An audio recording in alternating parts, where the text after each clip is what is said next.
8वां दिन है इस जंग का, इस युद्ध का, और एक पहले दिन से लेकर 8वें दिन तक इस वक्त हालात क्या हैं यूक्रेन में, अब हम आपको ये दिखाने जा रहे हैं। ये 8 तस्वीर के माध्यम से देखिए। पहला दिन, जब पहला दिन युद्ध छिड़ा था, रूस ने हमला कर दिया था आक्रामकता के साथ, तो जो सीमाई इलाके थे सबसे पहले वहां हमला बोला गया, वो था दिन 24 फरवरी का। और उसके बाद फिर दूसरी तस्वीर, जब दूसरे दिन हमला हुआ और रूसी सेना ने अपने हमले बढ़ाए गए, 24 फरवरी, 25 फरवरी, 26 फरवरी, 27 फरवरी, तबाही और ज्यादा बढ़ती चली गई और खतरनाक स्तर पर यह जंग पहुंच गए। फिर 28 फरवरी, 1 मार्च, 2 मार्च, 3 मार्च। तो आज 3 मार्च है और किस तरह 8वें दिन जंग के हालात हैं वो हम आपको हर तस्वीर दिखा रहे हैं।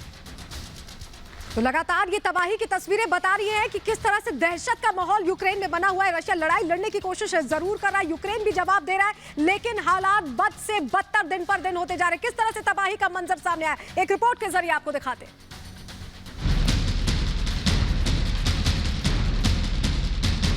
आग में झुलसता खार्किव, हॉस्टिमल में तबाही का मंजर, यूक्रेन का शहर बन गया मलबा। यूक्रेन की बर्बादी का काउंटडाउन, महायुद्ध के 8वें दिन भी बर्बादी, बेबसी की तस्वीरें हर तरफ चीख चीख कर विध्वंसक युद्ध की कहानी बता रही हैं।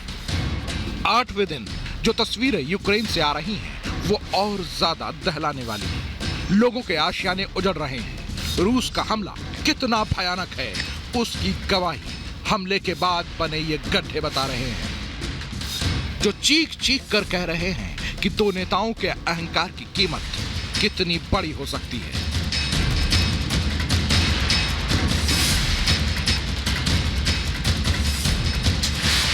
रूस अब किसी भी हालात में कीव पर कब्जा करना चाहता है और इसलिए रास्ते में जो भी आ रहा है रूसी सेना उसे नेस्तनाबूद करने से परहेज नहीं कर रही है। फिर चाहे वो खार्किव का सैन्य ठिकाना हो या फिर कोई स्कूल या यूनिवर्सिटी।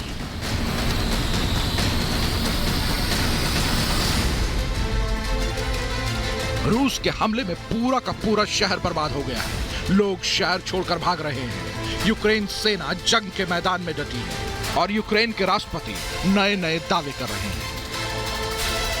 रूस और यूक्रेन की सेना के बीच भिड़ंत के बाद यूक्रेन के वोल्नोवख शहर की ये हालात देखिए।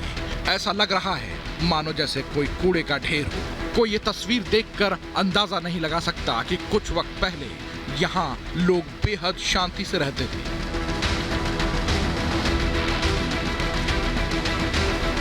खार्किव के बल्किलिया शहर में रूसी सैनिकों ने पूरी तरह से कब्जा कर लिया है।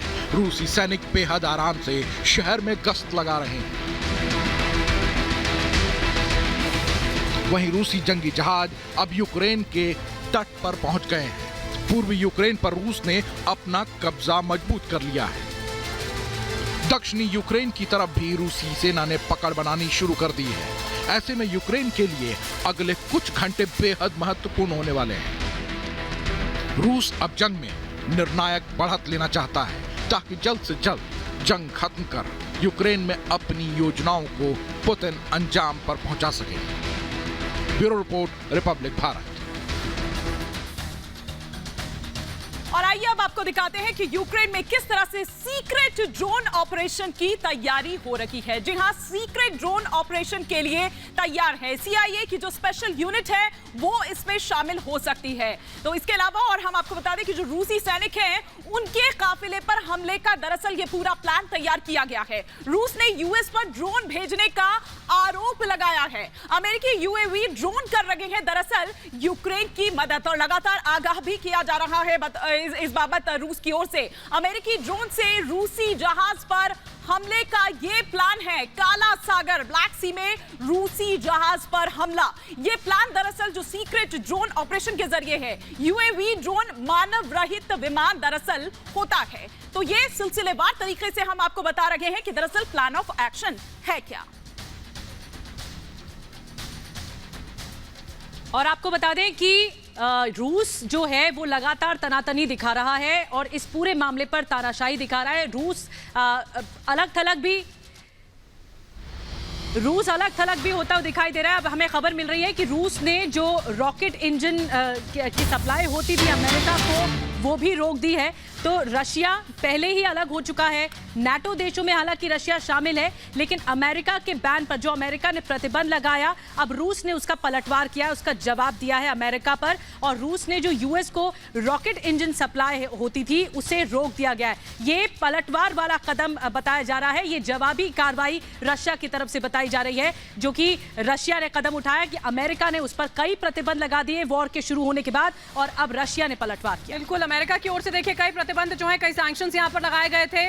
रूस ये कहता है बार बार कि उससे कोई फर्क नहीं पड़ता, हालांकि लॉन्ग रन में आगे आने वाले वक्त में उसका असर जरूर देखने को मिलेगा। अभी फिलहाल युद्ध क्षेत्र में भले उसका कोई असर ना हो, लेकिन अब रूस की ओर से भी यहां पर पलटवार करते हुए यूएस को रॉकेट इंजन की जो सप्लाई है उसको पूरी तरह से अब बंद कर दिया गया है। ये बार पलटवार का दौर जारी रहेगा, लेकिन ये महायुद्ध जो लगातार पिछले 8 दिनों से जारी है वो आखिर खत्म कब होने वाला है, बड़ा इस बात को सवाल, लेकर बेशक बड़ा सवाल बरखा इस समय यही बना हुआ है कि आज 8वां दिन और 8वें दिन भी जंग जारी है कि आखिर बड़ा सवाल यही है कि कब खत्म होगी ये जंग।